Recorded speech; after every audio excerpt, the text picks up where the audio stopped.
সবাইকে শুভেচ্ছা। আমি মঞ্জু মারিয়া পালমা।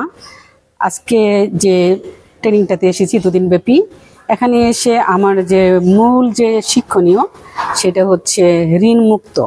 আমাদের প্রত্যেকটা ক্রেডিট ইউনিয়ন থেকে আমরা জানি যে মানুষ ঋণ গ্রহণ করে থাকে, কিন্তু দেখা যায় যে তারা পরবর্তীতে বেশিরভাগ মানুষই তারা বোঝে না যে কিভাবে ঋণ পরিশোধ করতে হবে। তার মানে আমি যেটা বলতে চাই যে আসলে যারা ক্রেডিট কমিটি যারা কাজ করেন, তারা যদি ঋণ পলিসিটাকে যদি সুন্দরভাবে তারা ফলো করে এবং একই বিষয়ে যদি পাবলিক অর্থাৎ আমাদের যারা মেম্বার আছেন, আমাদের ক্রেডিটগুলোর যারা মেম্বার আছেন, তারা যদি এটাকে বুঝতে পারে, আত্মস্থ করতে পারে এবং বুঝিয়ে যদি তারা ঋণের জন্য আবেদন করে, তাহলে আমি মনে করি যে প্রতিটা মানুষই তার এই যে ক্রেডিটের যে মূল লক্ষ্য যে ঋণ সহজে দেওয়া এবং ঋণ গ্রহণ করা, এটার একটা সুফল আমাদের সাধারণ জনগণ ভোগ করতে পারবে।